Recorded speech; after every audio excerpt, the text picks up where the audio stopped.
Bismillahirrahmanirrahim. Assalamualaikum warahmatullahi wabarakatuh. Alhamdulillahi wassalatu wassalamu ala rasulillah wa ala alihi wa sahbihi ajma'in. Amma ba'd. Ya ikhwan wa akhwati fillah, di kesempatan sore hari ini kita masih melanjutkan pembahasan terkait tentang syirkah inan, syirkah inan.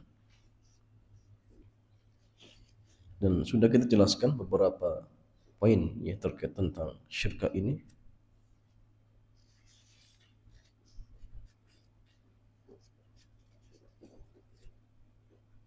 Maka poin berikutnya jemaah sekalian,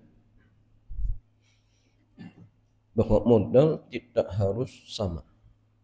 Jadi artinya kalau seseorang ingin mengadakan syirkah inan ini, maka modal tidak harus sama. Ya, tidak harus sama. Dan sudah kita jelaskan apa yang dimaksud dengan syirkah inan. Jadi syirkah inan itu dua orang atau lebih, mereka mengadakan kerjasama,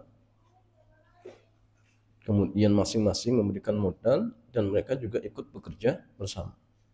Ya. Jadi kalau mudharabah itu satu pihak pemodal saja, kemudian satu pihak pengolah. Ya. Maka ikhwan wa akhwati fillah, dalam syirkah inan ini penanaman modal dari masing-masing pelaku syirkah tadi, maka tidak harus sama. Ya, tidak harus sama. Dalam musyarakah tidak disyaratkan modal harus sama. Misal ada tiga orang, atau mungkin yang masanian 4 orang. 4 orang, kemudian modal mereka 12 juta. Maka tidak harus, berarti 4 orang ini masing-masing harus 3 juta, tidak harus. Ya. Boleh satu orang 4 juta, boleh kemudian yang lainnya 1 juta, yang lainnya kemudian berapa juta misalkan, tergantung kesepakatan. Ya. Begitu pula nanti kerjanya tidak harus sama. Ada mungkin dari satu pihak yang bekerja sama tadi banyak waktu longgarnya, sehingga dia lebih banyak meluangkan waktu misalkan. Maka tidak masalah. Yang penting nanti pembagiannya harus disepakati. Yang mungkin lebih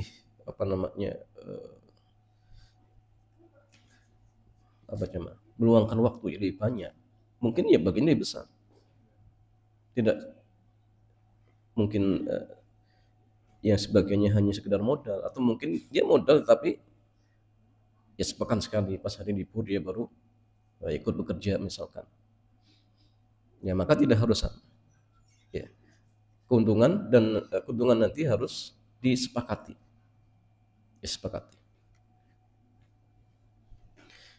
Hikmahnya masalian, terutama dalam syirkah inan, yang semua boleh beda. Ya. Dan ini merupakan pendapat jumhur ulama. Jadi jumhur berarti mayoritas, kebanyakan para ulama.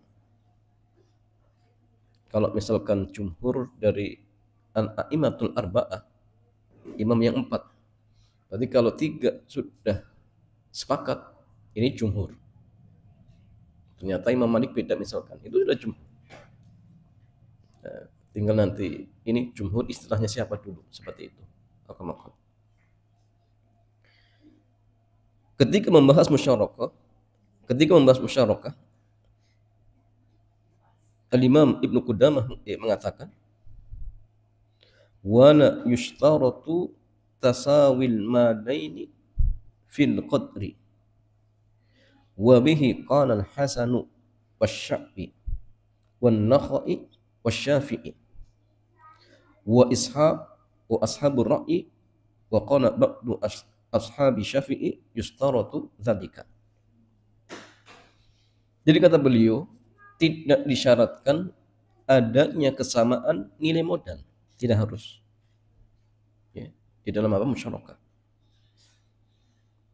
Dan ini merupakan pendapat Al-Imam Al-Hasan Al-Basri, Al-Imam Al-Hasan Al-Basri, kemudian Asy-Sya'bi, An-Nakhai, Asy-Syafi'i, kemudian Ishaq ibnu Rohuyah atau Rohawi, ya, bisa ada dua bacaan, Rohuyah atau Rohawi, dan Ashabur Ra'yi. Jadi Ashabur Ra'yi itu ulama-ulama Kufah, ya. Dan Kufah itu biasanya mereka madhabnya apa? Hanafiyah. Karena alimah Hanafiyah itu zaman salian banyak lari ke kias. Apa sebabnya coba? Banyak sebabnya. Karena peredaran hadis ke Kufah ketika itu sedikit. Sehingga kadang kita jumpai pendapat Imam Abu Hanifah itu larinya ke kias. Dan banyak kasus ya. Contoh seperti pendapat beliau itu membolehkan wanita nikah tanpa wali. Ya, kenapa cuma?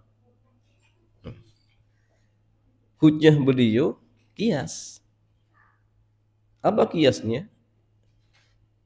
Kiasnya sebagaimana seorang wanita ketika mengadakan akad jual beli sah. Berarti ketika mengakadkan dirinya juga sah. Kan sama-sama akad. Katanya sama jemaah. Dan pendapat beliau itu dibangun ya tadi kias. Ya. Kias kepada jual beli karena sama-sama akad. Apa dasar beliau?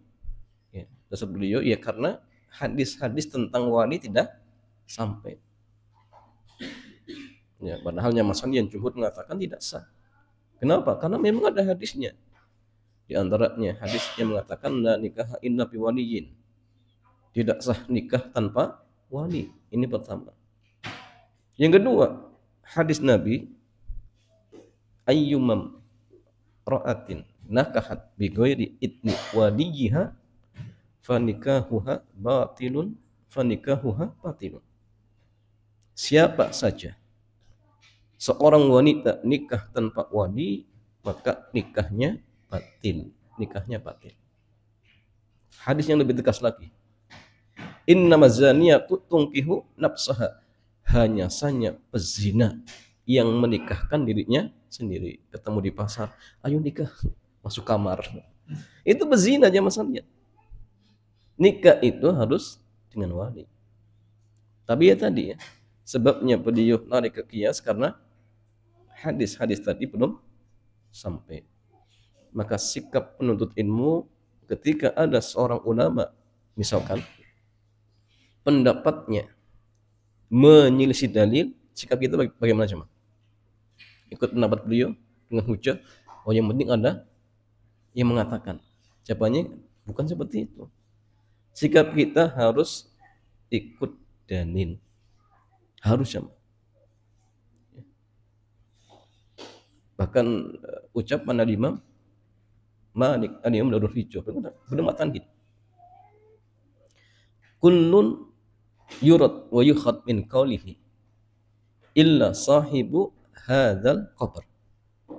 Jadi kata beliau itu, setiap orang itu potensi untuk diambil dan ditolak ucapannya, kecuali pemilik kubur ini. Beliau menunjuk kuburan siapa? Nabi. Karena beliau maksum. Adapun kita jamaah sekalian enggak maksum. Sehingga potensi salahnya lebih besar. Sehingga sikap kita ya, ketika dalam artian menyikapi ya, ucapan-ucapan para ulama, maka ucapan para ulama itu harus bersesuaian dengan dalil. Silakan kita boleh mengambil ucapan atau pendapat Al-Imam Syafi'i, Al-Imam Ahmad, tapi ingat ketika tidak bertentangan dengan dalil. Bahkan salah satu imam mengatakan tidak halal Siapapun mengambil pendapatku ketika dia tidak tahu dari mana saya mengambilnya. Bahkan Imam Syafi'i mengatakan apa? In sahal hadisu fahuwa madhabi. Jika hadis itu sahih, itulah madhabku. Ya. Sehingga zaman sikap kita harus apa? Mendahulukan dalil. Kalau kemudian justru kita ikut pendapat seorang imam, kemudian hadis ditinggalkan, ya hati-hati jam. Di zamannya Ibnu Abbas, beliau pernah menyampaikan sebuah hadis. Kemudian orang-orang yang mendengar ketika itu mempertentangkan sabda Nabi dengan ucapan siapa? Abu Bakar dan Umar. Bayangkan. Ini yang dipertentangkan ucapan atau sabda Nabi dengan ucapan Abu Bakar dan Umar. Apa yang Ibnu Abbas katakan? Hampir-hampir kalian dijatuhi ya, bebatuan dari langit. Saya katakan Nabi bersabda, kemudian kalian bantah dengan ucapan Abu Bakar dan Umar. Ya, bayangkan kalau kemudian misalkan sabda Nabi dibenturkan dengan ucapan Pak Yai kita, lebih ngeri jamaah sekalian. Ya, yang statusnya nggak jelas ya. Nah, sehingga artinya Mas Sandian, ya, kita harus ikut dalilnya, ikut dalil. Tapi sikap kita carikan udzur. Ya, ketika ada seorang ulama misalkan keliru, carikan udzur sebanyak-banyaknya. Karena seorang ulama itu dia mujtahid. Ketika salah pun apa? Tetap dapat pahala. Bukan kemudian kita menyesatkan, oh Abu Hanifah sesat. Enggak. Beliau ijtihad jemaah. Salahnya beliau dapat pahala. Tapi sikap kita ingat tidak boleh kemudian ikut pendapat yang keliru. Ya, sikap kita harus ikut dalil seperti itu. Dengan tetap menghormati pendapat, menghormati ulama tersebut dengan berusaha mencarikan udzur, alasan-alasan seperti itu. Kemudian masalahnya, sementara sebagian ulama Syafi'iyah mensyaratkan nilai modal harus sama. Ya. Kemudian Al-Imam Ibnu Qudamah menyebutkan bahwa pendapat yang lebih kuat, nilai modal tidak harus sama. Nilai modal tidak harus sama. Mengingat dalam syirkah ini porsi modal tidak harus sama dan keterlibatan kerja juga tidak harus sama, maka bagi hasil boleh berbeda sesuai kesepakatan. Ustadz, seandainya misal gini, orang yang lebih banyak bekerja, modalnya besar, tapi bagiannya sedikit, boleh tidak? Boleh tidak? Tapi sepakat, boleh tidak? Boleh. Jadi intinya kesepakatan. Kalau idealnya, ya tentu yang lebih banyak kerjanya, lebih besar modalnya, berarti bagiannya lebih besar. Tapi kalau seandainya ada, oh enggak, saya cuma mau ngambil 30% saja, misalkan, ya boleh. Yang penting dia ridho. Sehingga seolah-olah bagian hak dia itu dihadiahkan atau disedekahkan. Tidak masalah. Yang penting apa? Terjadi keridhaan. Itu penting.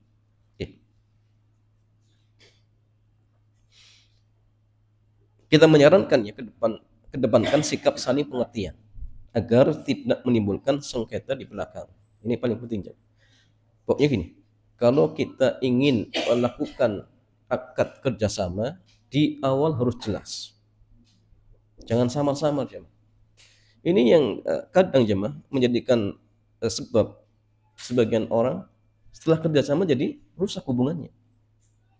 Sebelum ada bisnis, belum ada kerjasama, oh masya Allah, akrab, kemana-mana bareng. Ada sedikit masalah ya sudah curhat. Setelah kerjasama jadi rusak. Ternyata awalnya nggak jelas. Karena mungkin menganggap sudah dekat, akhirnya apa? Ya udah, kita kerjasama saja. Tetapnya masalah yang harus jelas. Ustadz, walaupun dengan kerabat, iya. Boleh kerabat kadang-kadang ya tadi rusak gara-gara seperti ini. Sehingga di awal harus jelas. Kalau butuh apa jemaah? Hitam di atas putih, sudah nggak masalah. Pakai materai. dan lebih jelas, ada saksi dan lebih jelas. Ya tujuannya tadi untuk menghindari sengketa. Kalau misalkan terjadi sesuatu, kembali kepada perjanjian awal. Ini apa? Di antara tujuannya seperti itu cuman. Kemudian Mas Salian, apakah semua modal harus digunakan? Ya. Maka semua modal tidak harus digunakan. Jika ada 5 orang yang tergabung dalam syirkah, masing-masing tanam modal 10 juta. Apakah semua modal yang dikumpulkan harus digunakan dan dijadikan aset atau persediaan? Ya. Bagaimana jika ada sebagian yang masih belum terpakai atau ditabung? Ketika semua modal yang terkumpul sudah dijadikan aset atau persediaan atau digunakan untuk semua kebutuhan syirkah, maka telah terjadi ikhtilat al-mal. Ya, artinya ikhtilat itu percampuran harta atau modal. Maka ulama berbeda pendapat. Apakah dalam syirkah disyaratkan harus terjadi ikhtilat al-mal? Pendapat yang pertama mengatakan semua modal harus digunakan agar terjadi ikhtilat mal. Sehingga resiko terhadap modal bisa terjadi dengan sempurna. Ini merupakan pendapat Syafi'i. Ya, jadi kata pendapat beliau, ya harus dipakai semuanya. Pokoknya 10 juta gabungkan, kemudian pakai. Dan kemudian apa? Disisakan. Itu nggak boleh. Pendapat yang kedua mengatakan tidak disyaratkan semua modal harus digunakan. Nggak harus. Semua kembali kepada kemaslahatan. Jika dibutuhkan semuanya, bisa digunakan semuanya. Dan jika dibutuhkan dan jika tidak dibutuhkan semuanya, bisa diamankan sebagian. Ya. Artinya ya Mas Andian, pendapat yang kedua ini apa? Mereka mengatakan ya tidak harus. Ini kembali kepada kemaslahatan. Kalau memang maslahatnya harus dipakai semuanya, pakai.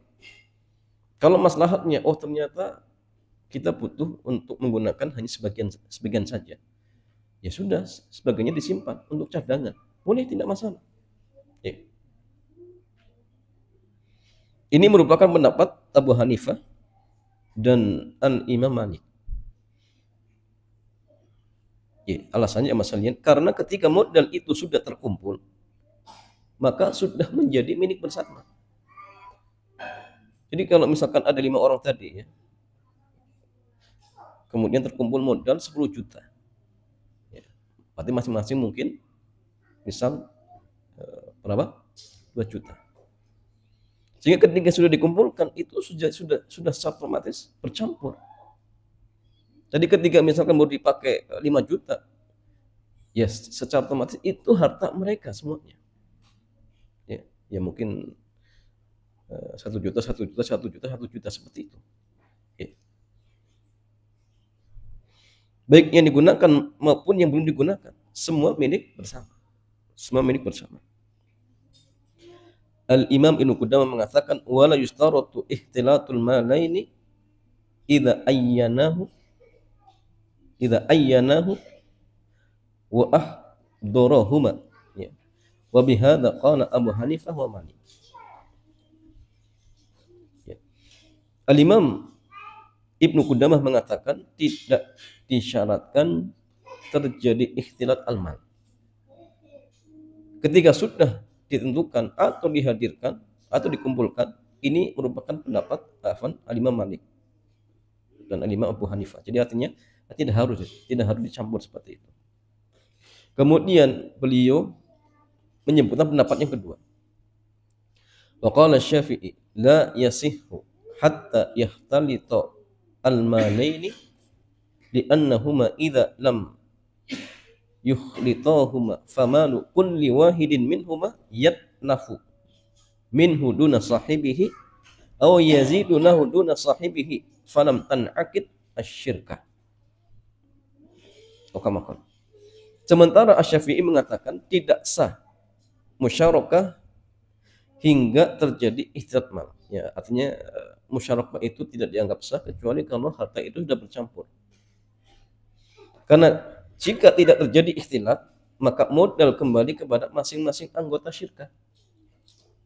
Jika salah satu modal hilang, yang lain tetap utuh. Dan jika salah satu untung, modal yang lain tidak ikut untung, sehingga tidak terjadi syirkah. Nah, ini pendapat Imam Syafi'i.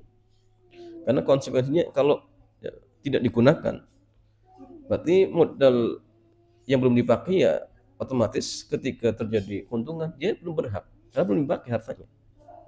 Ini hujahnya. Kalau rugi karena belum dipakai ya tidak nanggung.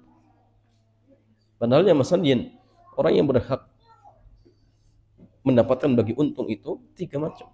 Kalau dia tidak modal uang, ya modal tenaga. Kalau tidak, yang ketiganya apa? Dia menjamin. Ya. Dengan 3 hal inilah kita berhak mendapatkan bagi untung. Ya. Kalau belum ada 3 hal ini, kita nggak berhak.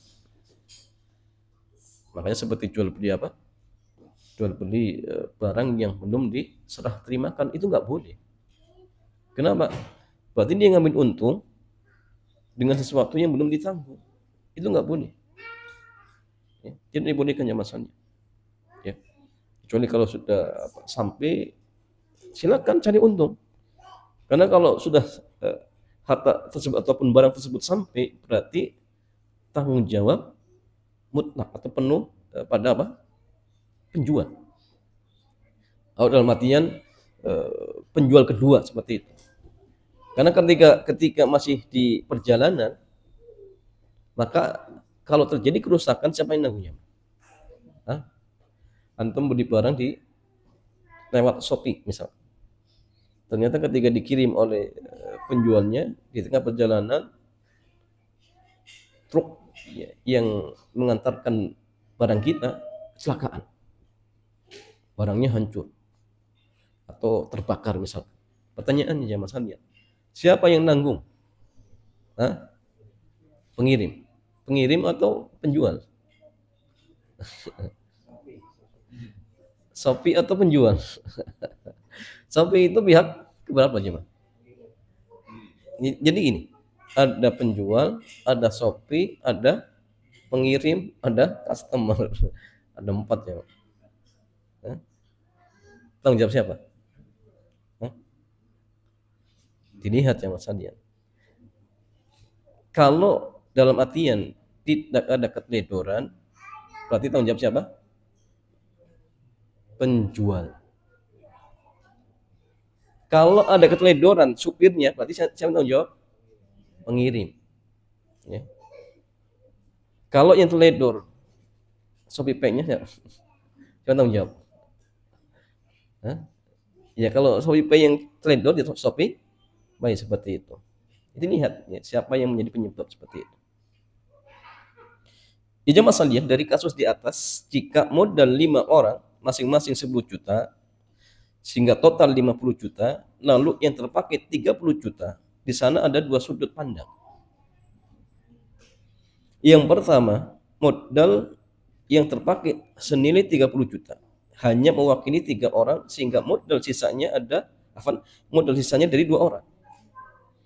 Tidak mengalami risiko dan tidak menghasilkan untung karena diam. Ini pemahaman Imam Syafi'i.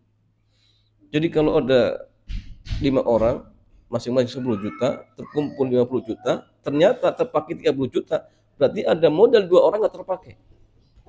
Berarti 2 orang ini nggak berhak dapat untung, nggak berhak. Itu pemahaman Al-Imam Syafi'i. Jadi kalau kemudian ternyata 2 orang ini dapat bagi hasil, berarti dia bagi hasil dari sesuatu yang bukan haknya. Oh ini nggak boleh ini. Ya. Modal tidak ada karena nggak dipakai. Nanggung juga tidak. Ya. Nanggung juga tidak. Sehingga beliau berpendapat ini nggak boleh. Ya. Pendapat yang kedua, modal yang terpakai milik bersama, meskipun tidak keseluruhan, sehingga untung rugi dalam hal ini ditanggung bersama dan bukan dari sebagian anggota syirkah. Ini merupakan pendapat jumhur ulama. Jadi kalau jumhur memahami gini, walaupun yang terpakai 30, tapi 30 ini dari 5 orang ini. Ya. Jadi ya mungkin berarti kalau dipakai 30 dibagi 5 berapa? Hah? 6 juta, 6 juta. Berarti si A 6 juta, si B 6 juta, terus sampai 5 orang. Ini pemahaman jumhur dengan alasan karena harta kalau sudah dicampur sudah milik bersama. Jadi kalau dipakai ya sudah dipakai bersama. Itu milik bersama. Dipakai sejuta, juta ya bagi 5. Jadi kalau modalnya yang dikeluarkan baru 1 juta, kemudian ada untung, ya milik 5 orang tadi. Bukan hanya punya 1 orang. Ya. Dan pendapat jumhur ulama jamaah sekalian dalam hal ini lebih mendekati. Lebih mendekati. Jadi artinya ya sah-sah saja. Boleh seperti itu. Sekarang jamaah sekalian, kalau untung tadi dibagi berdasarkan apa? Kesepakatan. Kalau rugi bagaimana? Ya, kita lihat. Pembagian hasil keuntungan dalam syirkah mengacu kepada kesepakatan. Sementara pembagian resiko rugi mengacu kepada porsi modal. Ya. Dr. Wahbah Zuhaili menyampaikan satu kaidah fikih dalam musyarakah. Ia mengatakan ar-ribhu ala ma syarata wal wadi'atu ala qadrin malaini. Pembagian itu berdasarkan kesepakatan kedua pihak, sementara resiko kerugian ditanggung masing-masing sesuai nilai modal. Ya. Makanya gini masalahnya. Kalau syirkah inan itu kan semuanya apa? Memberikan modal. Cuma tadi tidak harus sama. Tidak harus sama. Jadi kalau misalkan ada 3 orang. Pertama 40%, kedua 20%, bukan, kedua 30%, ketiga 30%. Pertama 40 juta, yang kedua 30 juta, ketiga 30 juta. Total 10 juta. Jadi kalau kemudian terjadi kerugian, ruginya misalkan 100.000, berarti masing-masing nanggung berapa? Si A yang 40% berarti nanggung berapa? 40.000. Si B yang 30.000, afan 30 juta, misalkan berarti nanggung berapa? 30.000. Kemudian si C juga 30.000. Ini porsi nanggung apa? Kerugian. Adapun tenaga yang masing-masing misalkan bekerja, itu nggak dihitung. Karena masing-masing rugi sudah. Ya. Si A, B, C. Si A ternyata jam kerjanya lebih banyak. Si C agak sedikit. Si B sedikit, C sedikit. Sudah masing-masing rugi. Masing-masing rugi. Ya. Tenaga si A yang mungkin sehari misalkan, atau sepekan berapa jam misalkan, sudah itu ruginya dia. Si C juga sama, si B juga sama, itu ruginya dia. B, C rugi. Ustaz, berarti rugi tenaganya lebih besar si A. Jawabannya, yes, iya sahih. Tapi kan dia dapat untungnya besar. Pembagian untungnya nanti ketika terjadi keuntungan, dia besar. Jadi semua menanggung rugi. Sama seperti mudharabah. Mudharabah itu jamaah sekalian. Ketika terjadi kerugian, maka modal itu mutlak. Yang nanggung siapa? Kerugian itu? Pemodal. Pengelola? Dia nanggung rugi, tapi nanggung rugi apa? Tenaga. Sudah bekerja, ya, 3 tahun ternyata nggak dapat untung. Ya sudah, berarti pengelola rugi tenaga. Pemodal rugi modal. Masing-masing nanggung. Ya. Kecuali kalau misalkan pengelola teledor. Ternyata malas-malasan ketika menjalankan usahanya. Oh ya jelas tanggung jawab. Tapi kalau misalkan dia sudah berusaha semaksimal mungkin, ternyata qadarullah rugi. Ya sudah, kalau seperti ini berarti masing-masing nanggung rugi. Cuma tadi modal yang nanggung ya pemodal, ya pengelola hanya nanggung tenaga seperti itu. Berarti nanggung rugi tenaga seperti itu. Jadi masalah karena dalam syirkah inan semua boleh beda, baik nilai modal maupun keterlibatan usaha, sehingga bisa jadi ada pihak yang menyerahkan modal lebih sedikit, tapi keterlibatan usaha lebih besar. Intinya ini masuk bagian teknis dan bukan aturan. Sehingga kembali kepada kesepakatan. Ya. Berbeda dengan kerugian. Kerugian terjadi karena berkurangnya modal yang tidak bisa ditutupi dengan keuntungan. Ya, modal eh, bulan ini rugi, bulan depan rugi, untung belum ada.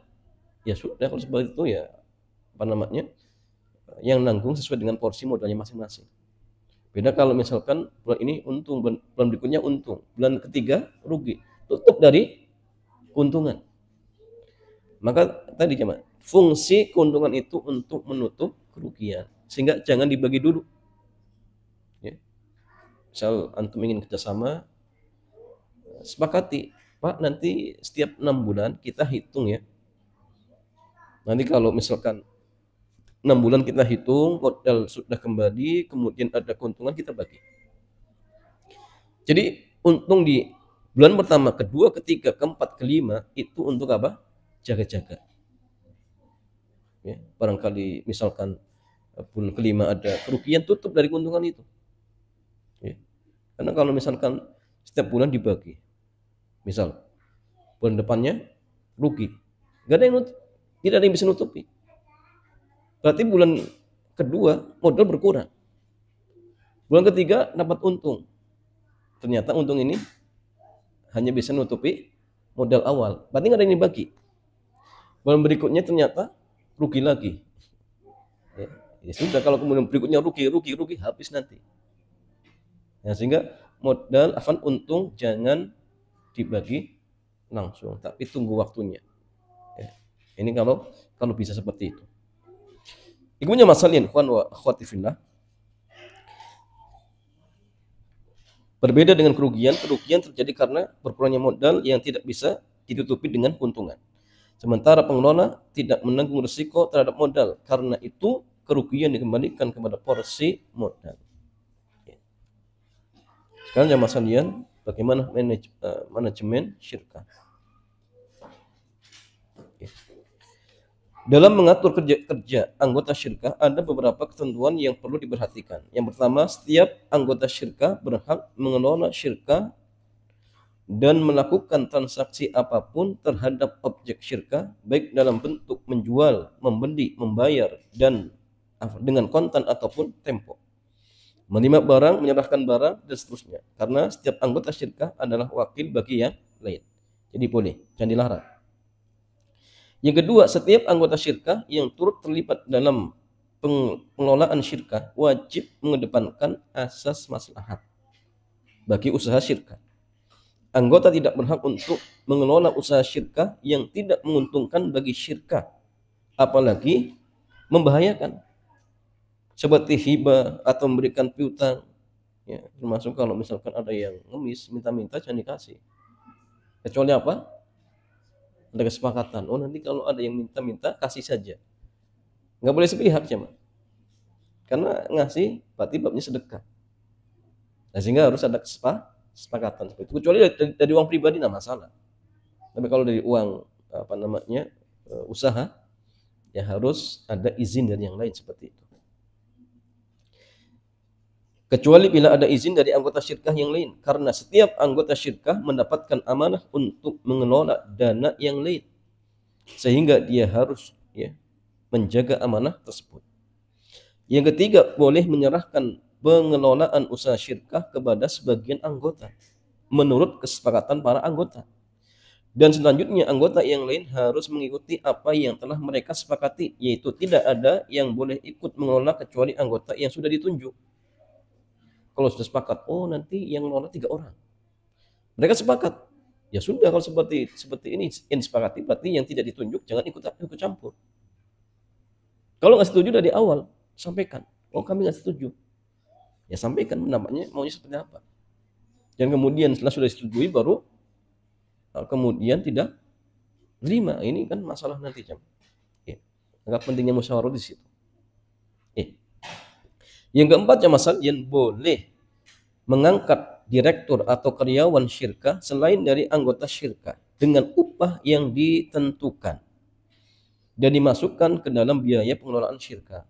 Boleh, tidak masalah. Tapi sebagaimana yang sudah pernah kita jelaskan di bab mudharabah, ingat ini untuk pekerjaan yang tidak bisa ditangani oleh pengelola. Boleh, silakan. Tapi kalau misalkan pekerjaan-pekerjaan yang masih bisa ditangani oleh pengelola, nggak boleh dia nunjuk orang. Boleh, tapi bayar sendiri. Boleh, tapi bayar sendiri. Tapi kalau sudah nggak bisa, boleh dia cari. Kemudian dibayar dari uang usaha tadi. Kemudian masalah yang kelima, boleh juga memberikan bonus dalam bentuk persentase keuntungan syirkah yang didapat sebagai hadiah bagi karyawan luar anggota. Ingat ya, luar anggota. Untuk memotivasi kinerja. Nggak boleh kalau misalkan pengelola dikasih bonus. Oh, kamu ini bulan ini Masya Allah untungnya besar, kasih bonus, itu nggak boleh. Tapi kalau yang karyawan tadi yang bukan dalam artian anggota syirkah tadi, boleh, nama masalah.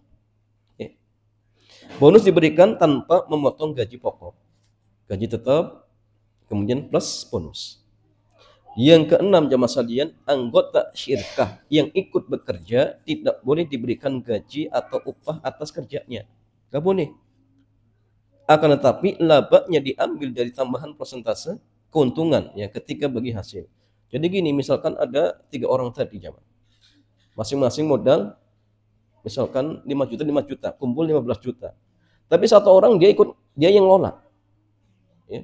Maka nggak boleh. Oh, berarti karena saya yang lola, tapi setiap bulan berarti saya digaji. Nggak boleh.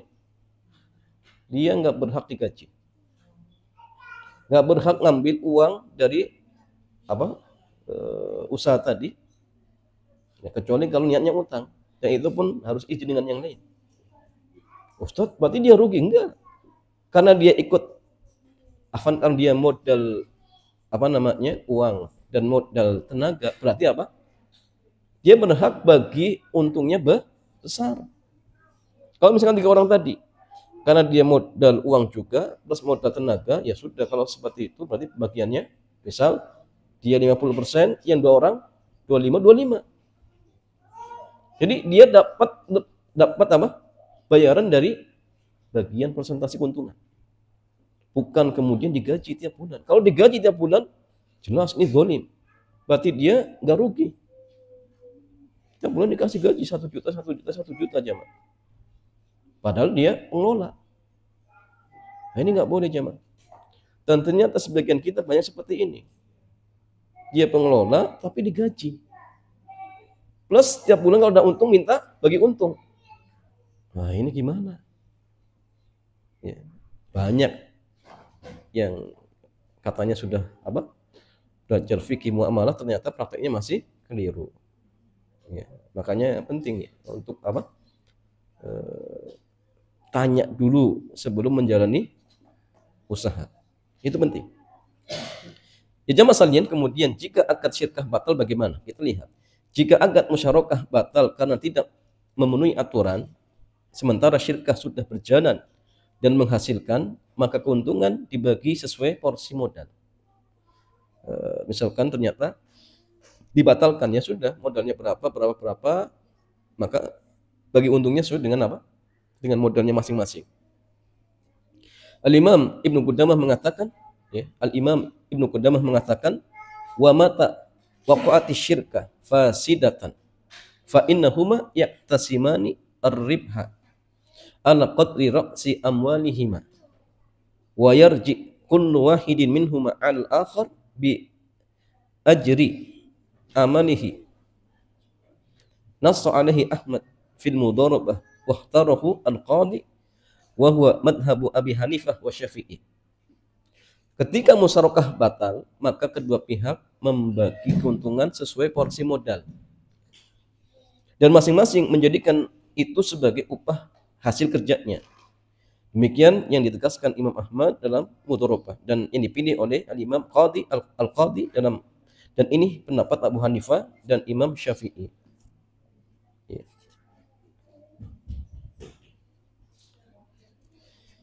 Ya, kemudian masalahnya kalau misalkan ternyata salah satu anggota syirkah meninggal dunia, maka kalau misalkan terjadi seperti ini,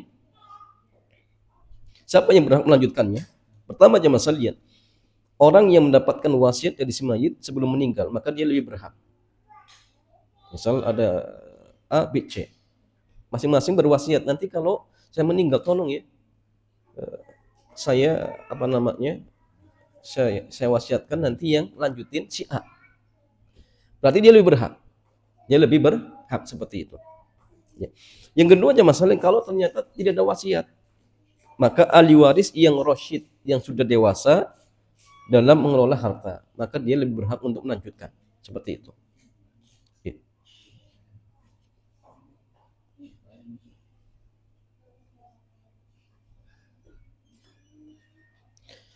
Kemudian masalahnya, saya singkatnya, kecuali jika pemilik modal mewasiatkan untuk person yang tidak jelas, misalnya untuk semua orang miskin, maka tidak boleh tetap dilibatkan, karena harus segera diserahkan ke mereka sehingga modal itu diambil dan diberikan kepada fakir miskin. Kalau memang wasiatnya untuk fakir miskin, ya ambil saja modalnya kemudian bagikan ke mereka. Sekarang gini masalahnya, pembagian laba rugi jika musyarakah dibubarkan. Jika musyarakah telah dibubarkan, maka harus dilakukan tandih, pencairan aset dan persediaan. Ya. Dan ini bisa dilakukan dengan dua cara. Yang pertama, tandih hakiki, pencairan aset dan persediaan sesuai harga real. Aset ada, persediaan masih ada, sudah jual. Ya. Kalau harganya real ada, ya sudah jual sesuai dengan apa? Harganya. Ya. Kemudian tandih hukmi, pencairan aset dan persediaan berdasarkan taksiran dengan nilai yang adil. Ya.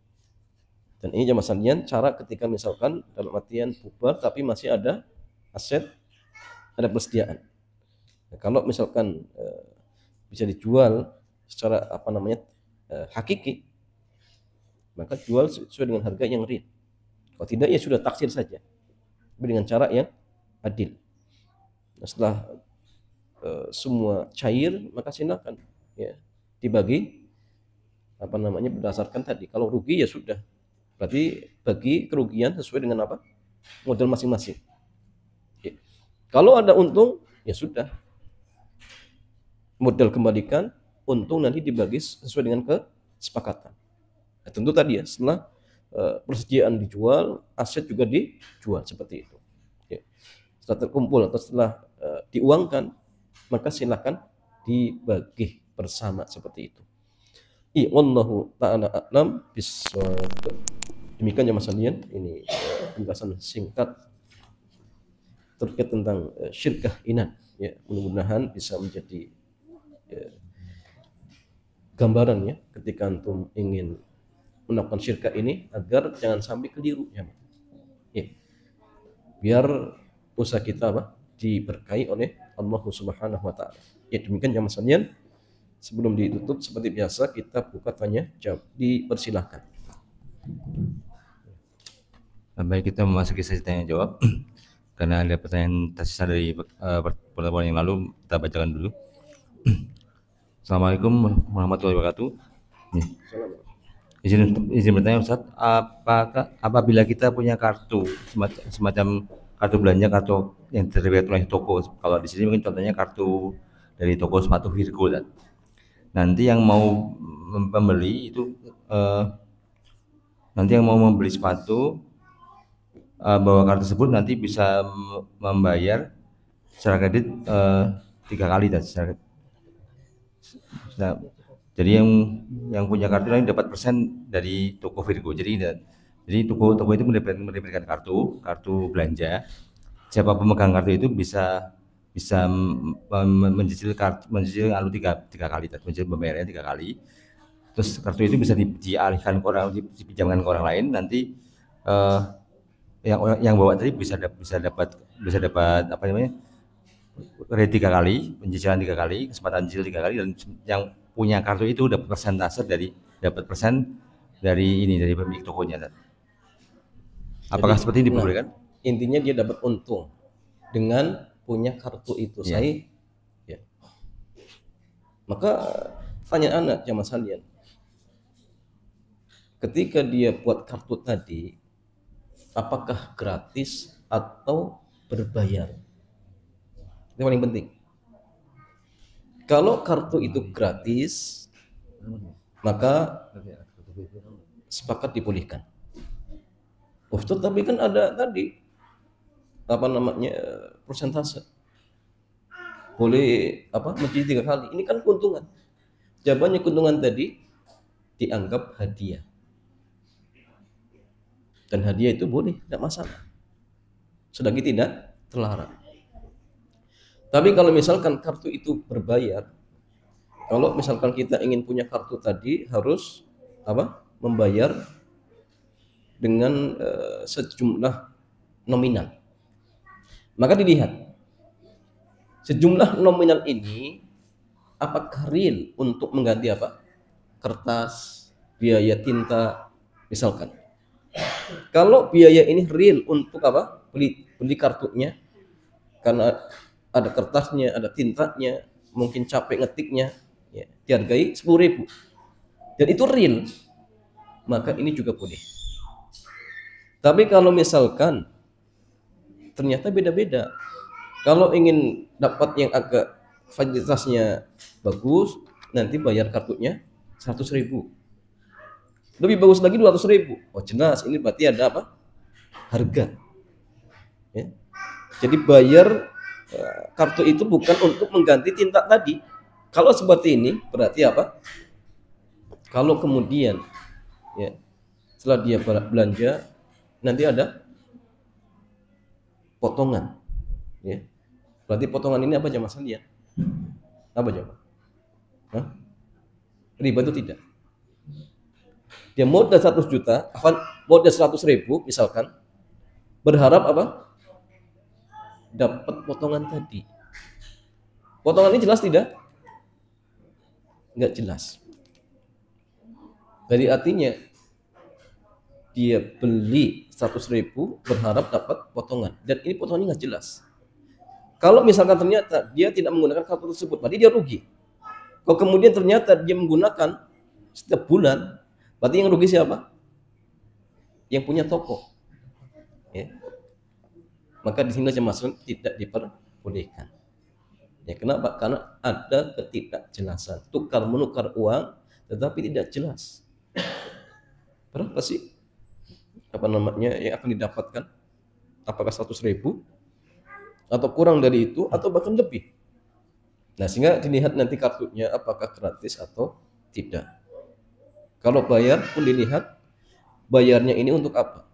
Kalau hanya untuk mengganti kartunya maka boleh, tapi kalau ada ini lebih dari biaya tadi, oh berarti memang ini ada harga untuk beli kartunya. Kalau seperti ini maka tidak diperbolehkan seperti itu. Ya, jelas? Jelas? Jelas tidak? Ini begini. Jadi kalau saya tadi mencoba membaca ulang pertanyaannya. Jadi kartu ini yang contoh kasus ini ada toko sepatu namanya Virgo di Semarang. Dia menerbitkan kartu, kemudian tapi saya lupa kartu itu bayar atau tidak.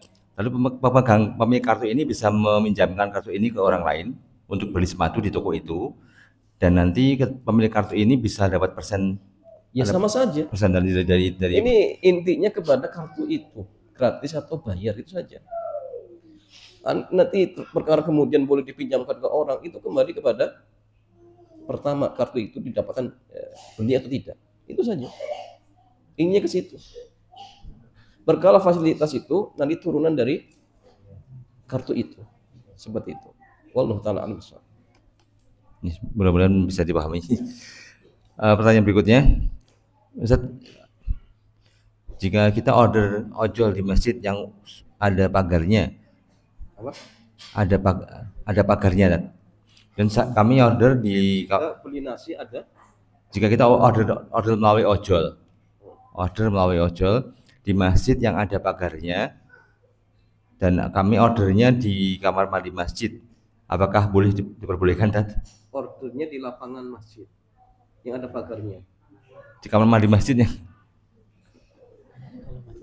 Iya, jamaah sekalian. Ada seorang dia order makanan di kamar mandi. Boleh tidak? Boleh. Kenapa? Kamar mandi bukan bagian dari masjid. Oh, Ustaz ini nggak boleh. Ya sudah, kalau nggak boleh berarti boleh tidak antum pipis. So itu WC masuk tanah masjid, tapi itu bukan masjid. Buktinya apa? Kita boleh pipis. Kalau di masjid nggak boleh, jamaah sekalian. Nggak boleh. Sehingga kalau misalkan ordernya di WC nggak masalah boleh. Ya. Kemudian nanti diserahkan di masjid boleh tidak? Hah? Boleh. Antum order di kamar mandi WC. Di WC masjid. Kemudian ojolnya datang ngantarkan. Antum di masjid boleh tidak, jamaah? Boleh tidak? Boleh. Boleh. Kenapa? Karena yang dilarang melakukan akad jual beli yang dilarang di masjid itu adalah apa? Akad. Adapun ketika dia membawakan barang, itu babnya apa? Memenuhi kewajiban. Bayar utang. Ya seperti membayar utang seperti itu. Nah itu dibolehkan. Ya tidak masalah seperti itu. Wallahu taala a'lam.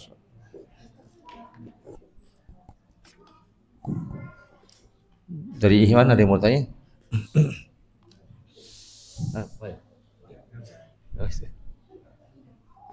Kalau saya memberikan perusahaan join 4 orang 20 jutaan, masing-masing 20 jutaan, tapi yang satu orang itu tidak punya uang tunai. Punya uang tunai? Ya, anggap aja 20 jutaan berarti 80 juta Ustaz ya. Yang satu orang itu punya barang yang menurut dia kalau dijual senilai 20 juta. Yang pertama. Yang kedua, saya punya rumah seharga 100 juta kalau ditaksir dijual. Kemudian yang pemodal kedua punya 100 juta. Jadi yang satu tunai 100 juta, saya yang satu rumah. Modal yang keduanya gitu. Boleh nggak Ustaz? Assalamualaikum. Ya jamaah sekalian, bolehkah ketika seseorang ingin mengadakan kerjasama, satu modalnya uang, yang kedua modalnya barang. Sudah kita bahas jamaah sekalian. Ada yang membolehkan, ada yang tidak membolehkan. Tapi pendapat yang kuat boleh. Tapi ingat, barang itu harus ditaksir dengan harga. Jadi contoh gini, dia ingin mengadakan kerjasama sekarang. Ternyata modal dia motor, maka harus motor itu dihargai sekarang. Misal contoh motor Supra X hari ini harganya misalkan 6 juta. Sudah, berarti modal dia 6 juta. Ya. Satunya juga sama 6 juta. Ya. Nanti ketika misalkan ingin mengakhiri kerjasama, berarti yang dinilai apa? Masing-masing berarti modalnya apa? 6 juta. Ternyata motor itu masih ada. Dan kalau dijual harganya 3 juta. Ya, bukan kemudian oh ini kan modal kamu motor ini 3 juta. Sekarang malah harganya turun. Enggak. Tetap nilai berapa? 6 juta. Berarti motor itu dijual. Kemudian kalau misalkan tadi ada keuntungan yang lain, berarti semua dianggap untuk nutupi tadi. Jadi tetap modal dianggap 12 juta. Ternyata motor dijual laku 3 juta. Hitung dengan yang lain. Barangkali ada aset yang lain, nanti di total. Ternyata sudah ada 12 juta, berarti itu modal. Ada lebihnya misalkan 2 juta. Ya sudah. Kalau misalkan 50%, 50%, berarti masing-masing bagi 1 juta, 1 juta. Seperti itu. Yang modal motor tetap dapat 6 juta. Seperti itu. Wallahu ta'ala a'lam bishawab. Pertanyaan berikutnya di luar tema muamalah. Bismillahirrahmanirrahim. Semoga Allah Ta'ala memudahkan dan berkahi urusan Ustaz dan keluarga serta urusan kaum muslimin semuanya. Amin. Izin bertanya Ustaz, bagaimana cara agar kita selalu berbaik sangka kepada orang lain? Pertanyaan kedua, apa ada tuntunan dari Allah, dari Nabi dan ulama dalam memilih rekan bisnis agar tidak saling zalim dan berkah muamalah? Yang ketiga, apa tanda atau ciri-ciri orang yang berkah hartanya? Satu aja ini. Semua Oh, sih. Mau yang mana tadi? ya. Mungkin yang kedua ya. Apa tadi? Apakah ada tuntunan dari Allah, dari Rasulullah atau ulama dalam memilih rekan bisnis agar tidak saling zalim dan ulamanya berkah? Ya masalah kalau secara spesifik mungkin tidak ada. Tetapi kalau secara umum ya ada. Contoh diantaranya masalah yang kita dipindahkan untuk mencari teman yang baik. Al-mar'u ala dini khalilihi. Berarti kan ini isyarat. Ya, kita dipindahkan untuk mencari teman yang baik. Di antara teman juga teman bisnis. Ya. Yang kedua ada hadis yang mengatakan la ya'kulu ta'amaka illa taqi. Ya. Jangan memakan makananmu kecuali orang yang bertakwa. Berarti kan ini juga isyarat. Karena kalau misalkan antum kerjasama dengan dia, otomatis mungkin saja dia bisa makan harta kita. Kalau ternyata dia orang yang buruk misalkan. Ya. Kemudian yang masalah hadis ataupun dalil secara umum bahwa kita itu dimintakan untuk jujur, kemudian adil, ya. Dan sifat-sifat ini ya, biasanya masalah dimiliki oleh siapa? Ya orang-orang yang baik. Ya. Orang yang baik ya jelas dia mukmin, muslim, jelas. Kafir ya belum tentu. Karena sifat mereka aslinya apa? Pendusta. Walaupun memang ada, tetapi secara umum mereka pendusta. Sehingga dari secara umum maka menunjukkan kepada kita bahwa kita disuruh untuk mencari rekan bisnis yang saleh. Apalagi kalau ada sabda Nabi mengatakan apa?